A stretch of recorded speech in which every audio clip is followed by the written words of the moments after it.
Olá, pessoal. Vamos dar continuidade aqui ao nosso estudo do texto passado. Estávamos falando a respeito de liberalismo e fundamentalismo teológico, usando a revista da Central Gospel e falando da lição de número 10. E o ponto que nós paramos no vídeo passado foi nesse daqui. Fizemos um comentário a respeito do surgimento do liberalismo teológico, das suas raízes.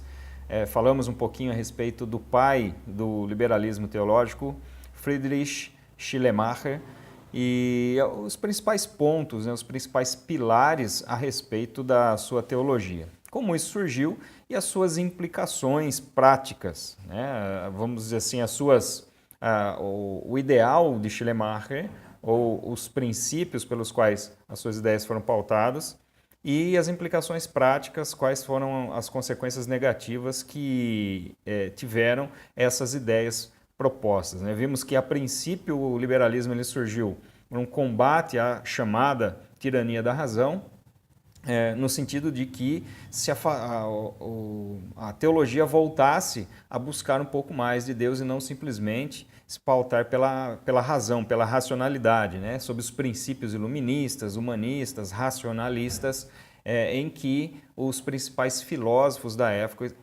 estavam se pautando. Mas nós vimos que, apesar da intenção de Schleiermacher ser boa, infelizmente gerou alguns problemas aí. Em relação às teologias que surgiram a partir desse período do século XVIII, início do século XVIII, século XIX, nós temos algumas aí na tela. Então você pode ver aí algumas talvez mais conhecidas, outras menos conhecidas.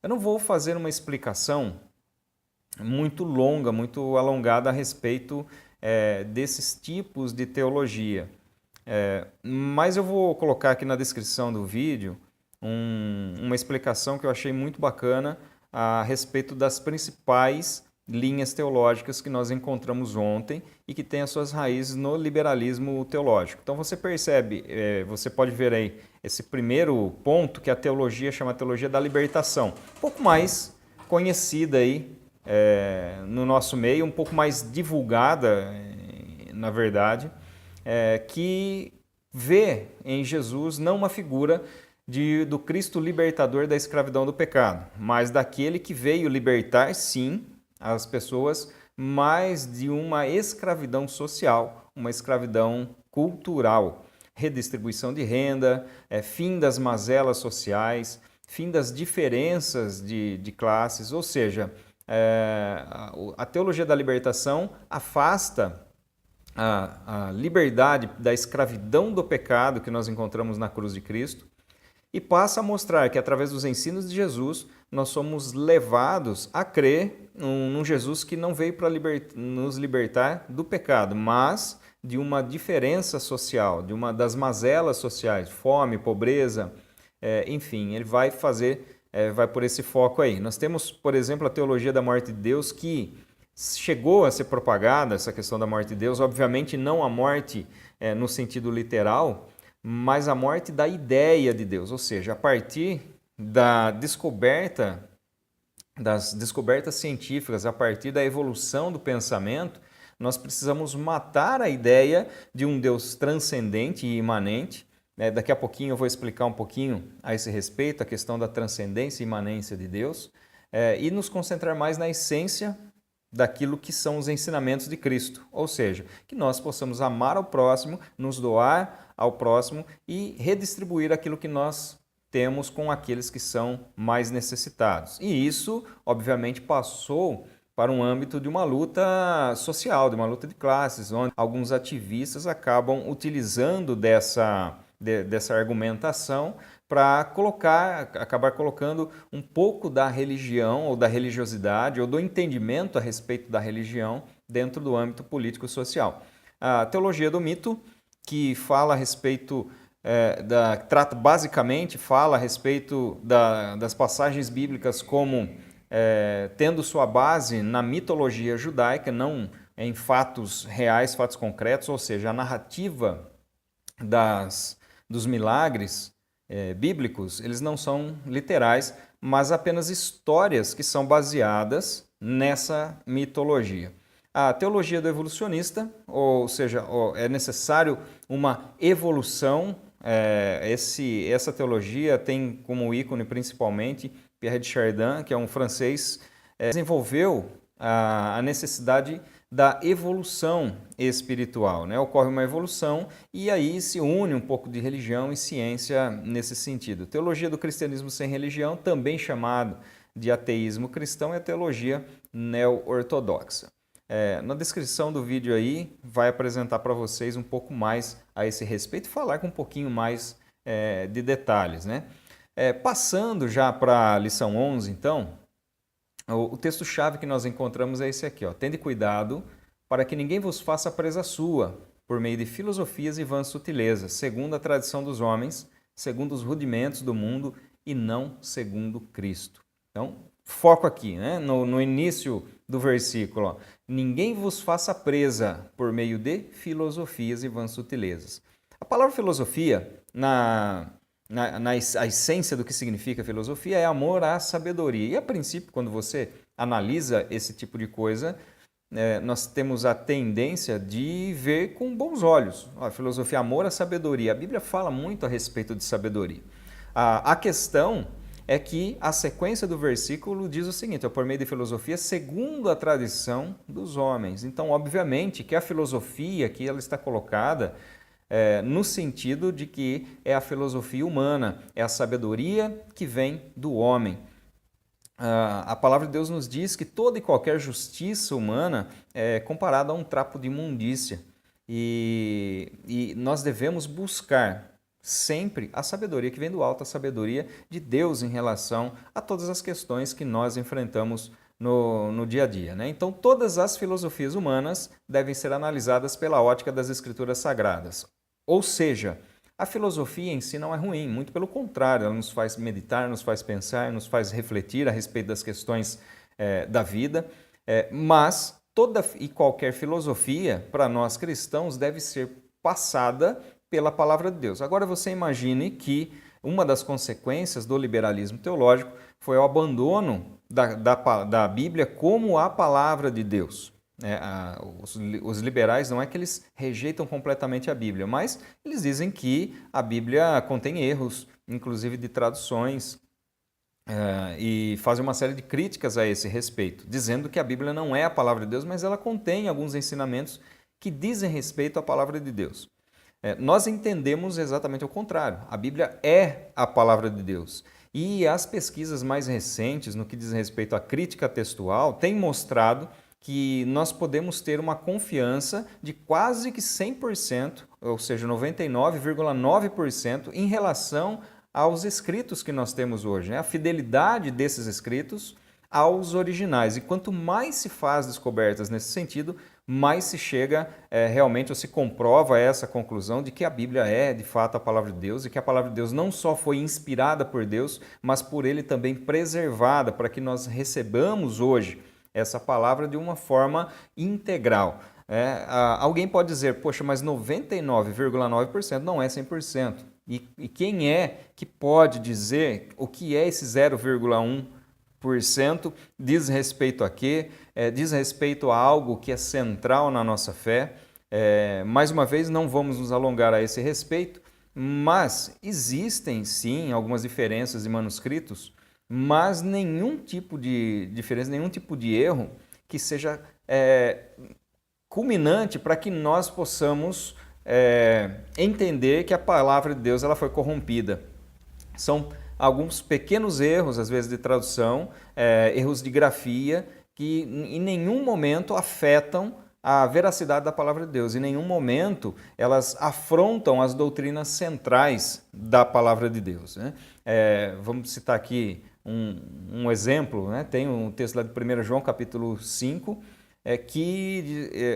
alguns manuscritos dizem há três os que testificam no céu, o Pai, a Palavra e o Espírito. E outros manuscritos que diz o seguinte, há três que testificam no céu. E só isso, né? Para por aí, não cita Pai, a Palavra e o Espírito. Então esse texto muitas vezes é utilizado para comprovação da doutrina da Trindade, da triunidade de Deus. Agora, se você tirar esse versículo, mesmo que esse versículo não exista, não faça parte de nenhum manuscrito da palavra de Deus, em nenhum momento isso vai afrontar a doutrina central da Trindade, uma vez que essa doutrina é encontrada em vários outros textos da palavra de Deus. Então nós devemos ficar sempre com a Bíblia e não nos ater a filosofias humanas, né, que tem ar de inteligência, tem ar de intelectualidade, mas que foge completamente à sabedoria, à verdadeira sabedoria, que é aquela que vem de Deus, né?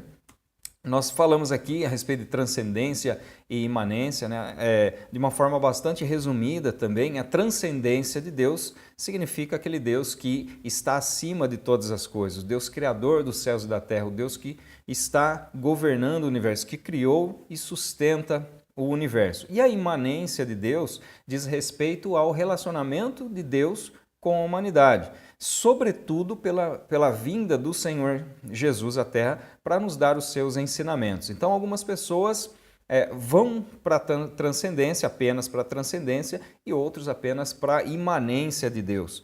Ou seja, aqueles que acreditam que Deus criou todas as coisas e deixou a sua própria sorte, e tem aqueles que acreditam que simplesmente o nosso relacionamento com Deus se resume aos ensinamentos, à essência dos ensinamentos que Jesus nos deixou, não deixando margem para nenhum tipo de relacionamento transcendente. Então, basicamente, é isso. Então, indo para um lado ou indo para o outro, foge completamente, porque as duas verdades são encontradas na palavra de Deus.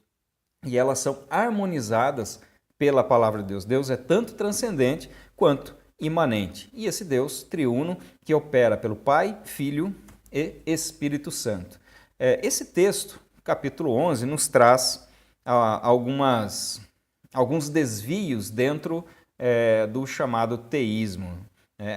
Esse logo, coexiste, ele nos mostra vários símbolos, né, de várias filosofias, de várias ideologias, de várias religiões, pensamentos religiosos, no sentido de que eles devem coexistir. E aí existe o chamado movimento ecumênico, que tem uma tendência a unir todas as religiões, todos os povos, enfim, a princípio uma razão bastante justa, uma razão nobre, né, mas é um pouquinho de utopia isso, e um pouquinho de hipocrisia também, uma vez que as ideologias, os pensamentos, as doutrinas centrais, elas divergem. Não há possibilidade de um ecumenismo na sua essência. É certo que alguns movimentos eles têm uma tendência a buscar esse tipo de relacionamento, mas fica apenas em utopia, ou seja, você não precisa abrir mão da sua fé para respeitar a ideologia, não precisa abrir mão da sua fé para respeitar o pensamento, a religião, a crença que o próximo tem. Então, se o próximo tem uma crença diferente da sua, isso não faz ele menos humano que você, né? Então, somos todos seres humanos e devemos amar uns aos outros. Aliás, a palavra de Deus assim nos ensina, os ensinamentos de Jesus nos dizem exatamente isso, que devemos amar o próximo. Paulo chega a ensinar num certo ponto que nós devemos amar inclusive aqueles que nos fazem mal, aqueles que nos perseguem. Em relação aos empregados, ele fala a respeito de um amor que o servo tem que ter para com seu patrão, mesmo que ele não seja da mesma fé. Enfim, nós devemos amar o próximo de uma forma geral. Não simplesmente aqueles que creem da mesma forma que nós. Então, a coexistência é possível, obviamente, mas o sincretismo religioso ele é um grande problema na igreja. Ele corrompe aquilo que é a verdade da palavra de Deus. Então, todos estes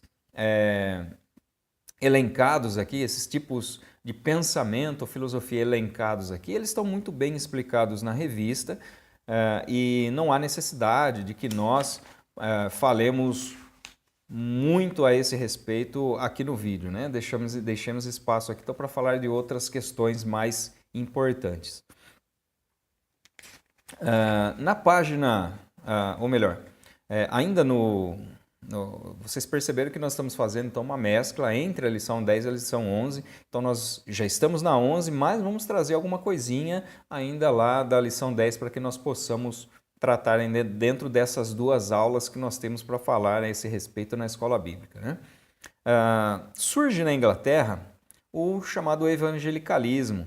E essa pessoa que aparece aí na tela, John Wesley, foi um dos grandes nomes, né? Ele, o seu irmão Charles, George Whitefield, John Fletcher, alguns dos nomes muito importantes dentro desse período aí do século XVIII, que o evangelicalismo é um movimento que surge para resgatar a essência missionária da igreja, né? Suas características, tem a Bíblia como a palavra de Deus. Então, não um livro que contém a palavra de Deus simplesmente, mas um livro que é, de fato, a palavra de Deus, né? Denúncia contra a decadência dos costumes. Então, aquele liberalismo que permitia que ocorresse um sincretismo dentro da igreja, a partir desse movimento evangelical, ou movimento evangélico, passa a ser protegido, né? Os costumes, a boa conduta. Então, a decadência desses costumes, a inserção desse sincretismo religioso na igreja é combatido. Disciplina pessoal no que diz respeito à oração, devocional, piedade, amor aos necessitados e principalmente aqui o zelo evangelístico. Facilmente você encontra muitas informações a respeito de John Wesley. É muito interessante se estudar a respeito dessa figura que foi tão importante, né? Foi um marco de reavivamento ali no século XVIII. Esse molde evangelical que surge para combater a entrada do liberalismo dentro da igreja, por isso nós estamos falando aqui num ambiente europeu, ele é importado, digamos assim, para os Estados Unidos, né? No século XIX, então, já surge essa chamada o evangelicalismo americano, uma vez que também o liberalismo teológico, a teologia liberal, o evangelho social, que está dentro daquela questão da teologia da libertação que falamos agora há pouco, eles começam a crescer e então surge o evangelicalismo para combater esse avanço, né? Uma resposta, na verdade, não exatamente combater, não seria a palavra aqui, mas uma resposta ao avanço da teologia liberal, o evangelho social. Enquanto o evangelicalismo inglês ocorreu dentro da chamada igreja anglicana, lá na Inglaterra, nos Estados Unidos isso ocorre de uma forma interdenominacional, ou seja, várias igrejas que se uniram e esse movimento acabou se embrenhando em várias igrejas lá nos Estados Unidos, né? Esses aqui são alguns dos nomes, né? O principal dele, Charles Hodge, o Alexander Hodge também, Benjamin Warfield, Cyrus Scofield. Isso seria a primeira fase dos grandes nomes aí relacionados ao evangelicalismo americano. Só que nos Estados Unidos ocorre um certo probleminha em relação ao evangelicalismo. Uma ala evangelical lá nos Estados Unidos passa a ser um pouco mais contundente em relação à cobrança de costumes um pouco mais radical nesse sentido, né? Ele via o evangelho social como um risco de apostasia, tinha uma teologia extremamente conservadora e era uma característica do evangelicalismo americano que era uma expressão extremada do evangelicalismo inglês. Então, por exemplo, a exemplo do que acontece muito tempo antes na Europa com o pietismo, onde existem algumas pessoas, alguns líderes da igreja que chegavam até a proibir ações lúdicas, né? Como teatro, como uma série de atividades lúdicas, de atividades voltadas ao entretenimento. Eles combatiam muito isso, dizendo ser obra de Satanás, obra maligna. Então, esses foram chamados então de fundamentalistas, aqueles que se fundamentavam simplesmente no Evangelho, né? O fundamentalismo ele traz 5 pilares a esse respeito, né? Mas antes de falar a respeito desses 5 pilares, vamos voltar aqui nessas fases do evangelicalismo, né? Então, só para explicar essa transição do evangelicalismo para o fundamentalismo, como uma coisa se torna a outra, né? Na primeira fase, a teologia conservadora e reavivamento. tem início na segunda metade do século XIX, vai até 1919 aproximadamente. Na segunda fase ocorre a vinculação de movimentos.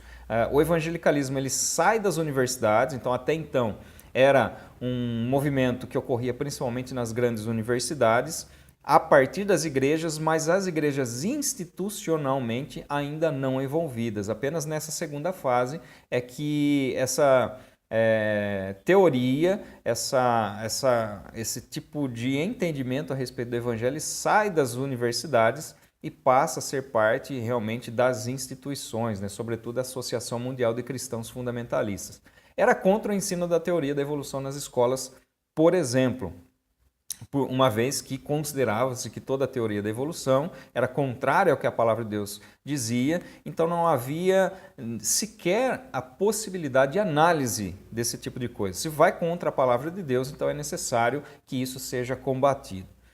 Na terceira fase é caracterizada pela cisão entre evangelicais e fundamentalistas. E é nesse ponto aqui é que ocorre aquilo que eu falei anteriormente sobre a divisão, sobre uma ala evangelical que acaba sendo um pouco mais extremista, e esses são chamados então de fundamentalistas, né? O grande pivô dessa divisão foi Billy Graham. A partir daqui passou-se a chamar de fundamentalistas apenas a direita protestante dos Estados Unidos. Então, os fundamentalistas, não que Billy Graham tivesse causado essa divisão, mas ele era um grande defensor da chamada, e depois nós vamos falar um pouquinho a respeito na lição de número 12, a respeito da missão integral da igreja e do Congresso de Lausanne. Esse congresso foi um congresso evangélico bastante importante ao longo do século XX, que teve como grande pivô, aí, como grande nome, como grande ícone Billy Graham. Então, na década de 50, ocorre essa cisão entre os evangelicais e os fundamentalistas. E os fundamentalistas, numa reunião em Niágara, numa conferência em Niágara, eles estabelecem 5 pilares para o fundamentalismo: infalibilidade das Escrituras, nascimento virginal de Cristo, expiação substitutiva de Cristo, ressurreição corporal de Cristo e realidade dos milagres, ou seja, os milagres não como invenção, não como algo apenas de forma que é colocado na Bíblia de forma didática, mas que de fato aconteceu. E quando nós analisamos esses 5 pontos, fica muito claro que todos nós então devemos ser fundamentalistas nesse sentido. Não radicais ao extremo, como aconteceram, mas as bases fundamentalistas, elas estão claras na palavra de Deus e é exatamente aquilo que nós de fato cremos. Então o fundamentalismo ele tomou uma conotação pejorativa por conta de excessos de algumas pessoas, né? Por exemplo, cristãos radicais chamados de fundamentalistas, muçulmanos radicais chamados também de fundamentalista. E o fundamentalista nada mais é do que aqueles que fundamentam as suas ações, que fundamentam a sua fé, que fundamentam a sua crença no livro que eles creem. Por exemplo, nós citamos aqui o islamismo, que baseia sua fé no Alcorão, o cristianismo, que baseia sua fé na Bíblia Antigo e Novo Testamento, o judaísmo, que baseia a sua fé na Torá ou na Tanakh, que é a composição das 3 divisões da Bíblia judaica, que é o que nós chamamos de Antigo Testamento, ou Antiga Aliança, ou Antigo Concerto. Então, o fundamentalista é isso, é essa pessoa que baseia a sua fé num determinado documento e dali extrai a sua base de vida, dali extrai os seus dogmas, os seus princípios, as suas doutrinas básicas, as doutrinas básicas da sua fé e da sua religião. E os 5 pilares do fundamentalismo americano, eles estão aí, estão plenamente descritos na palavra de Deus, né? Na página 73 do livrinho do professor, nós temos aí alguns pontos negativos e positivos do fundamentalismo, né? Fazer aqui rapidamente um comentário a esse respeito. Então, olha só, ele coloca aqui como ponto negativo. Primeiro, tendência à interpretação literal da Bíblia. É aqui só um comentário. A interpretação literal da Bíblia jamais dentro da teologia é um ponto negativo. Muito pelo contrário, a Bíblia ela deve ser analisada sob esse aspecto. O fato de que nós tenhamos uma interpretação literal da Bíblia não afasta as figuras de linguagem que a Bíblia traz. Algumas tipologias, enfim, são várias figuras de linguagem que a Bíblia nos traz que nós precisamos entender isso dentro de um contexto gramatical, dentro de um contexto literal. Então, essa analogia que Jesus, por exemplo, se considerar uma porta, é claro que nós sabemos que Jesus não é uma porta. Então é uma linguagem simbólica. Não, é uma figura de linguagem utilizada dentro do contexto do Novo Testamento. Mas ainda assim nós entendemos essa como uma interpretação literal, sendo literal, mas utilizando ali de figuras de linguagem. Então, quando Jesus diz eu sou a porta, o que ele quis dizer? Ele traz a essência daquilo que é uma porta, ou seja, o caminho, o ponto de passagem, o ponto de entrada para o Evangelho seria o próprio Senhor Jesus. Então, esse primeiro ponto aqui eu nem consideraria também como um ponto negativo. A dificuldade em aceitar que as versões bíblicas só podem ser consideradas inspiradas se forem fiéis ao texto bíblico original.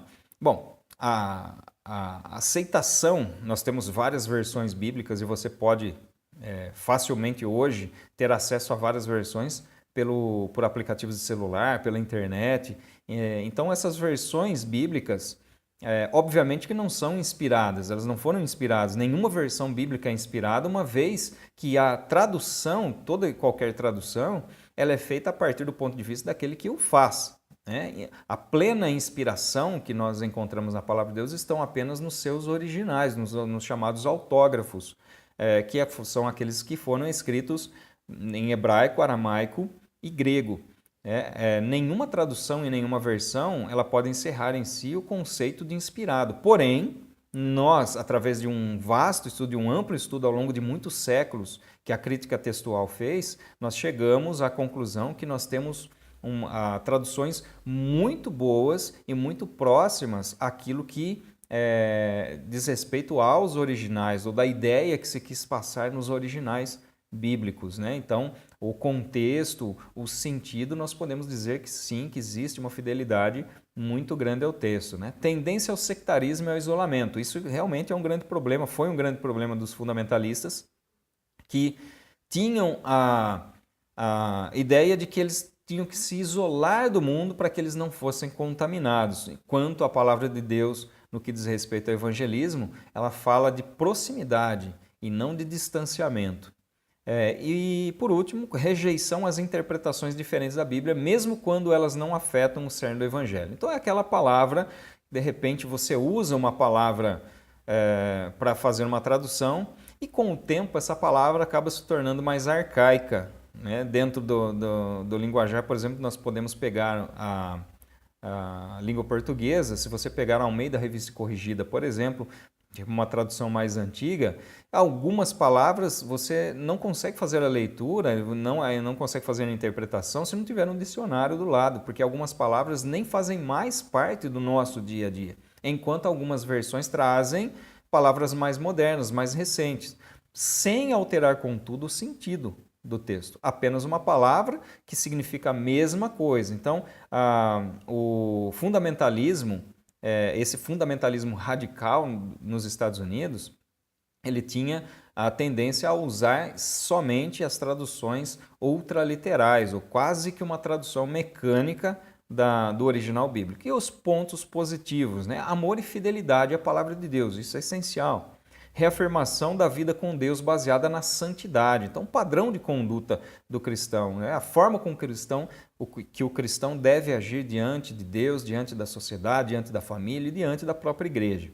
ênfase na oração, estudo das Escrituras, vigilância quanto à influência do pecado e de Satanás no mundo e no arrebatamento da igreja. E quarto, distinção entre o reino de Deus e a cultura humana, mostrando que o mundo de Deus e o mundo dos homens são diferentes, que a salvação não tem relação com o melhoramento intelectual ou a libertação política. Então, ou seja, a palavra de Deus não tem como ideal primário fazer uma libertação política ou um crescimento, melhoramento intelectual. A primeira função da palavra de Deus é a transformação do ser humano como um todo, a transformação espiritual pela palavra de Deus. Então o fundamentalismo entrou aí nesse cenário como uma versão extremada do evangelicalismo, né? Bom, nós vimos algumas questões relacionadas ao liberalismo, né? Pontos positivos e pontos negativos. Voltando a falar um pouquinho, aí depois passamos para falar um pouco do evangelicalismo versus fundamentalismo, que é o assunto que nós tratamos aqui, né? Então, a grosso modo, né, o liberalismo é aquele que não considera a Bíblia como a palavra de Deus, não considera que a igreja deva viver, deva estipular dogmas para os seus fiéis e que o cristão ele não deve e não necessita conviver dentro de uma instituição religiosa, enquanto o fundamentalismo ele analisa a palavra de Deus como tal, como ela é, infalível, perfeita, como realmente é a palavra de Deus. E essas teorias liberais trouxeram alguns problemas, né? Como, por exemplo, a questão do universalismo, que é a crença que diz que todos serão salvos no final, e ninguém, não haverá perdição, a liberação do aborto, por exemplo, e eu coloquei essa questão aqui para ser tratada nesse momento, já partindo para encerramento. Eu não vou entrar aqui nos pormenores dessa questão, mas eu trouxe para vocês, e eu já encaminhei para o WhatsApp de vocês e para o e-mail também, um estudo feito a partir de uma argumentação a favor da liberação do aborto. E a questão aqui é que essa argumentação, que está aparecendo aí na tela de vocês, ela parte de um líder religioso, ou mais precisamente de uma líder religiosa, de uma denominação, né? Vou colocar na descrição do vídeo aqui também essa discussão. E aqui são os argumentos que ela traz a favor do aborto, mostrando que a palavra de Deus protege o direito de se abortar o feto. Então aqui traz os argumentos, e tudo com base bíblica, e a refutação a cada argumento, né? Então são 4 argumentos que essa pastora traz aqui em prol da liberação do aborto, utilizando a própria palavra de Deus. E os argumentos são seguidos aqui da refutação a cada ponto, né? Então essa questão do aborto, obviamente que ela é debatida não só no campo religioso, mas no campo social, no campo de saúde pública. Mas, pela palavra de Deus, já fica muito claro que a palavra de Deus não apoia esse tipo de comportamento. E isso é muito claro. Bom, a ideia desse liberalismo, a ideia de se dar liberdade para que a mulher possa escolher entre a vida ou a morte do feto que está no seu ventre, é uma questão que, como eu falei, vai muito além das questões religiosas. Mas esse tipo de pensamento na sociedade pode ser considerado por nós até normal de certa forma, porque aquilo que o mundo oferece de fato são essas coisas. O grande problema nem é esse, o grande problema não é a pessoa advogar a esse respeito, não é advogar nesse sentido, né, a favor desse tipo de pensamento. O grande problema aqui é tentar usar a palavra de Deus para dar base para essas questões, né? Como argumentos para essas questões. Bom, mas ali no texto nós vamos ver aí claramente que ocorre um grande problema nesse sentido, uma grande falha de interpretação dessa pastora, com todo respeito a essa religião, a essa linha de pensamento dentro do meio evangélico. É uma igreja, faz parte de uma igreja tradicional, mas é uma igreja que tem o liberalismo muito presente dentro do seu meio e institucionalmente não foi uma opinião apenas dessa pastora, foi uma opinião pautada num posicionamento institucional dessa igreja. Então, que se posiciona a favor da liberação do aborto, da liberação das drogas e tantos outros pontos aí polêmicos que a palavra de Deus combate, mas que acabam então entrando aí nos lares. Bom, com esse vídeo nós vamos ficando por aqui, que já ficou bastante extenso, e no próximo vídeo então falaremos a respeito da lição de número 12, e aí damos sequência nessa linha de raciocínio aí, a partir do surgimento do chamado liberalismo teológico e as suas consequências para a sociedade e para a igreja atual. Deus abençoe e até o próximo vídeo.